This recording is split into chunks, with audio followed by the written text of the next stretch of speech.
Hey guys, welcome back to Parkitect. Today's episode is going to be a special one because it is the 5th anniversary of Parkitect. So it came out on November 29th, 2018, and we're basically 5 years later, and the game is still going pretty strong. Well, for me it is. I've been playing it for a long time, actually longer than 5 years, because 2016 is when they reached early access. So it's been going on for 16, 17, 18, 19, 20, 21, 22, 23, 7 years. Yeah, long time. So I was approached by Garrett, the artist of Parkitect, to build a quick little scenario. And the instructions was build something with a birthday cake or cake of some type of cake. So I was like, okay, well, I need to build a scenario that's cake themed. So I racked my brain, did some testing in a sandbox map, and I was trying some different things. So like there was like some testing for like a gigantic cake that you get to build on that didn't work out, and some other things that I was playing around with, but the idea was to build some type of birthday anniversary themed map. So as I was racking my brain, I continued to do I decided to go for a very simple theme that actually worked out better than my original idea. And this is kind of the behind the scenes of how I build my scenarios, because I just go through a lot of storytelling elements and other testing phases. So I first had to make my story first before I actually worked on the map. So I decided to do HappyCo built a bakery, so it's called HappyCo Bakery or Happy Bakery, and they're hosting a birthday party anniversary event at their facilities, and they made a gigantic cake. And the objective is that you have to build a theme park to entertain the guests while the cake is being finished. So we're going to head over to the time lapse, and I'll explain all the little details that I added to the map. So let's start building. So let's get building.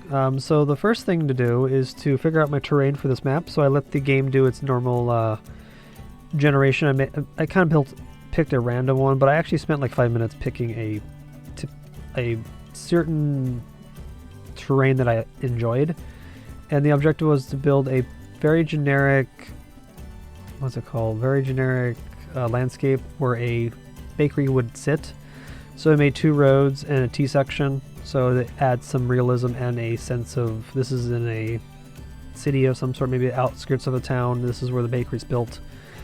And so I figure out my plot of land that you get to play in, and some land that you get to buy, and I went for just your normal stuff. So this, like in the beginning of any scenario that I work on, is figuring out your anchor points, your POI. So POI is a shortening for places of interest and play area for the player to build in. So I have to focus on those 2 things, and then figuring out where the depot will go later too. So like you can see here right in front, I made a little entrance to a parking lot and a roundabout and next to the street. So I'm saying, okay, this is the entrance to the bakery. I moved the depot over to the far left of the property.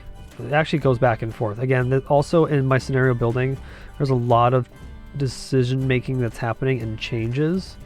So that depot moved at least 3 times before it finally have its final resting place in the back corner with a little street connected to the main road.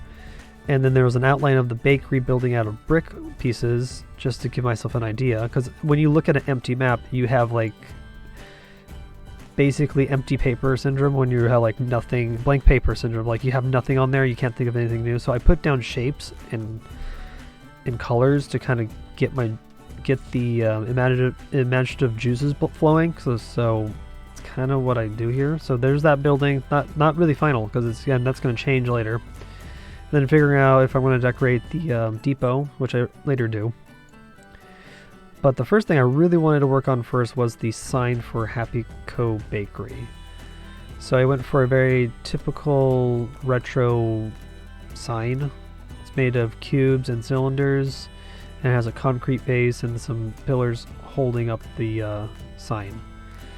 First it was red when I was working on it, but then I later changed the whole color scheme to pink, because HappyCo has a color scheme that goes with their every different part of their company that they have, because HappyCo is like the main company, but they have other companies below them that they produce more of their products. So you have Happy Cola, Happy Tire, and now you have HappyCo Bakery. So I went for a pink striped themed, or just a pink in general is their color scheme for this facility.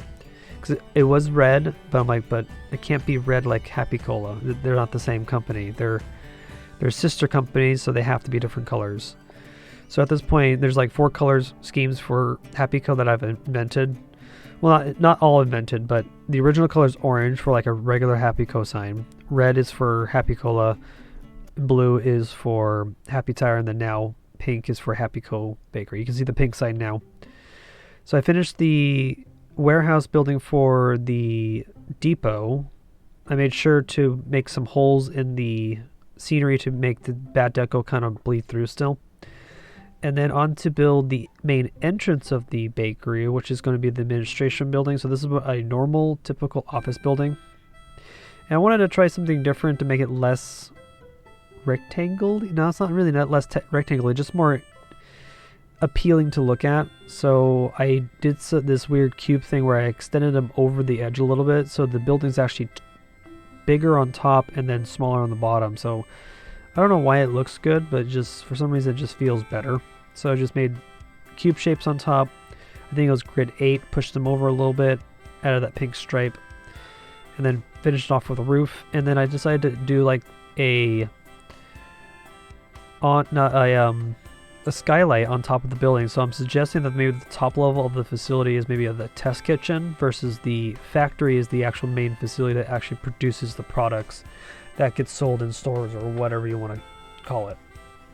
Now, keep in mind that this building that I built already actually moves to another location, because I always will have a second thought before I finish a thing. So that building actually moves down the parking lot to be more centered, because I felt like it was off centered when I built it. It just looked weird to me. So again, I move a lot of stuff, especially in scenario play. I just move everything around. It just happens all the time. You shouldn't be necessarily scared to do that too when you're working on a scenario, because scenarios is a different beast versus building a theme park. It's just different, because I'm giving a blank slate in a way for a player to build off of, and so I'm trying to direct the player a little bit, or telling a story to see where they could go with their park. I don't want to build their park for them. I already do that for myself. So the scenario is kind of the same idea. I don't want to just make it for them. They have to kind of do some of the legwork. So you can see I moved the building over. I like this position better. Quickly I made a little balloon arch for like the celebration. That was kind of a fun little detail I liked. And then on to building the actual bakery. So I looked at different factories. Factories are just very basic rectangular box buildings with smokestacks attached to them and like skylights coming from the roofs and stuff like that. So nothing too inventive. It's just a very square looking building. The cool little detail I added was these hangar doors in the front of the bakery. So I used windows. We're going to see those in a second. And then putting down some silos for some ideas where they're going to live later. But again, there's always a lot of placing and deleting, looking at it and deciding if it fits, and then deleting and then starting over. That's kind of the behavior of any scenario building. And then I wanted to make a round roof to give it some difference and make it look interesting, because I think making all square rectangle stuff is kind of boring. So here's some of the silos I get to put in. So I'm assuming these silos hold sugar, flour, baking soda, whatever granule that you need to bake a cookie or a cake or whatever it needs to be. It needs to be something. And then HappyCo bakery on the side, and then there's the hangar doors out of the window pieces that I was talked about earlier, just to add some sense of that the doors are open. And then greeblies, pipes, air conditioning units, awnings, those type of things you add to buildings to make it a little bit more interesting. And then quickly to add more interest to the place, to the building, is to build an additional warehouse to give players to build in. That's kind of what I want these buildings for, is you can get to either build a coaster station in it or a break room to hide it. And they're all destroyable. I know that I usually protect things that I make, but this time I wanted to just give the player freedom. And then the one thing that actually needed to be built for this scenario is a gigantic cake. So this one took me some time to figure out, because I had vanilla pieces to use, no mods, no nothing. I had to go figure out what a cake would look like that's gigantic. So I went for your normal rectangular with a curved corner shaped cake. So it's like a square cake. And then I picked the colors from the banner of the game. So the red and the blue and the white are all from the game's logo. And I knew that on top of the cake is going to be the happy face logo from the game. So that's the icon that's on your desktop, or on well, on the main page on the Steam page is this same icon. It's the happy logo face. So that was going to be the decoration on top. So I did some cylinder. No, it's not cylinder. Those are half hemispheres for like frosting. And it's just a very simple 4-tier cake. I was going to do 5-tier, but I kind of stopped. Actually, it could be a 5-tier if you count the top of where the HappyCo face is, and then you count down. So maybe it's a 5-tier cake in a weird way. 1, 2, 3, 4. And that's still 4 levels actually. So also I was going to try to move the cake, but that didn't work out. It was better to just set where it is. It's kind of like front and center. So I just imagine that guests come in, get greeted at the main office, see the giant cake, and then you have to entertain them with building of coasters. And so, yeah. So the other thing I wanted on the cake is some like detailing, like this number 5, and then I kind of did some lights on it to give it some glowing feature. And then I wanted a little like birthday cap for the face, so that was added in. I kind of like it. Then I need to finish off the detailing on the frosting edges of each layer, so I added more cylinders. Not cylinders, those are spheres. On every level. I think every other level. I did on the red levels only. Oh, and I added some Oreo cookies because they have the same smiley face as HappyCo. Stuck that in the red color as well. And then outline this 5, because that 5 needed to have some lighting feature on it. It just looks better.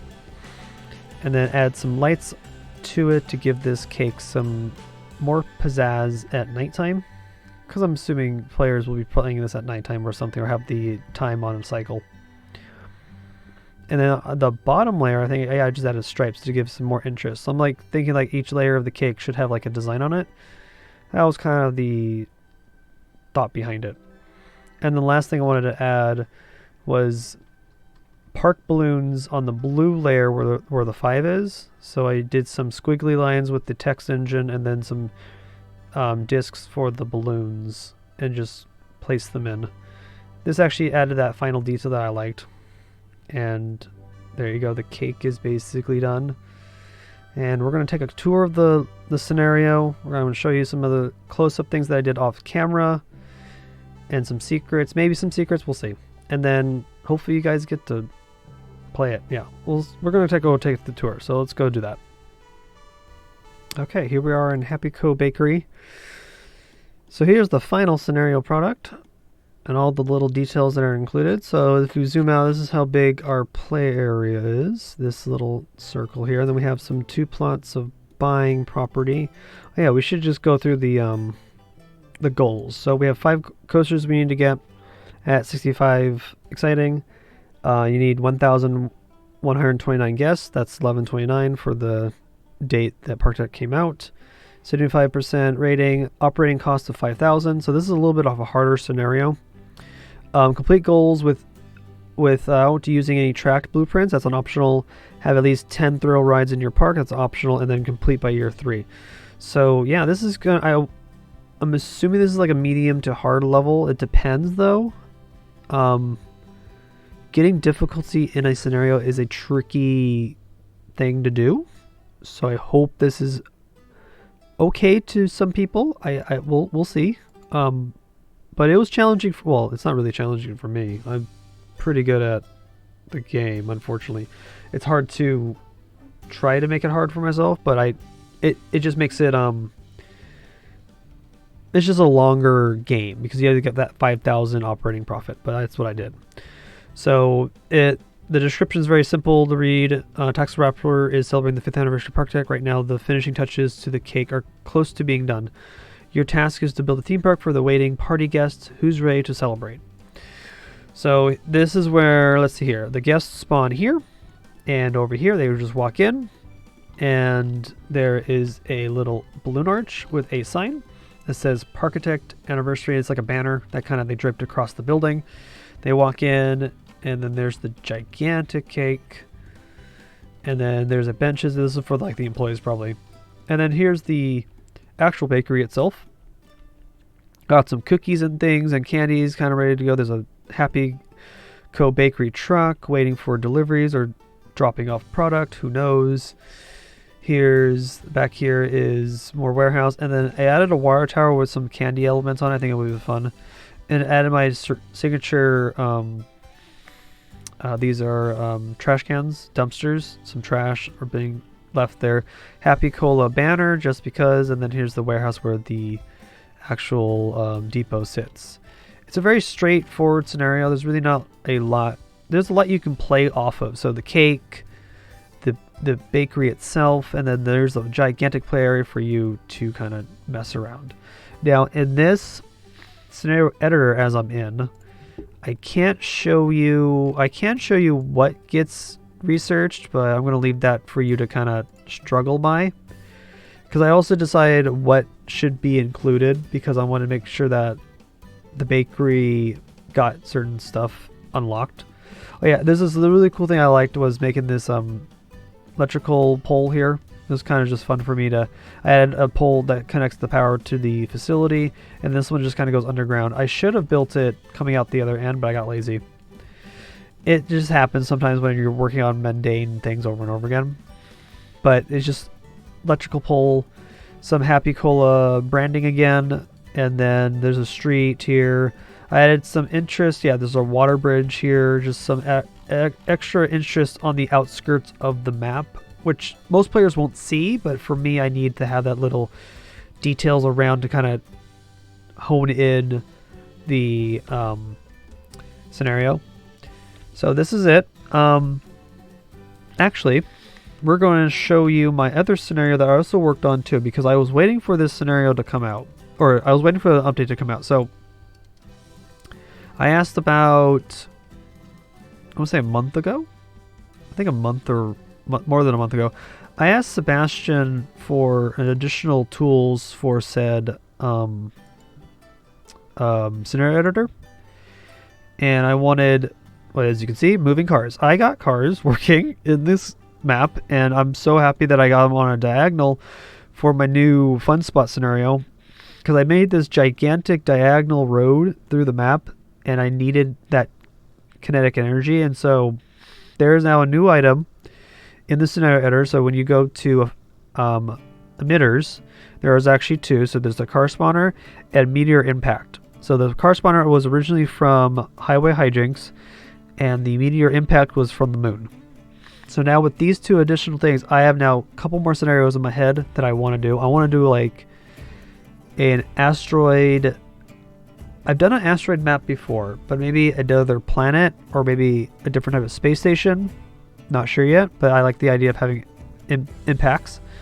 And then the car spawner, I can make a freeway scenario. I think that would be super funny and stupid, because it's like, I live in LA, so there's freeways everywhere. So I think it would be funny if you build a theme park underneath a layer of freeways and then all the cars are going. I think that would be hilarious. So that's what's probably going to happen. But yeah, here's the new scenario. Also, this also came out as well today, because I was waiting for these things to be added. So this is Fun Spot. It's a Fun Spot America being built up in Northern California. It's got halfway built because they ran out of funding. So now you have a loan then to finish the rest of the park. So this coaster that was being built, you have to finish that. There's already an existing wooden coaster that kind of helps out, and then this is your plot of land that you get to use, and there's also more land to buy. But I wanted to get these cars put in, and so it just looks really cool. I like that they're driving down the street now. It just sells it to me. So yeah, there's already a lot for you guys to kind of mess around with, especially being the 5th anniversary. But yeah, it's been a fun 5 years, especially for this game. So I encourage you guys to go play the 2 new scenarios that I've designed, and a kind of a insight to seeing what happens. So right now I have to finish Silica Slopes. You can see there's a continue button. I've been working on it slowly. I know it's been more than like 2-3 months since the last campaign episode, but I'm getting there. That will come out hopefully soon. Probably will be the last video of this year, because 2023 is already over. I can't believe it. But yeah, so thank you guys for watching, and hope you guys have a wonderful time building in those scenarios, and give a thank you to the devs for making such a cool game that has brought a community together. And I want to also thank my Patreons for the continued support. If you want to support me on Patreon, you can. It's a link in the description below. But I'm going to guys let you go and go play. Happy building, and happy anniversary to Parkitect. Bye.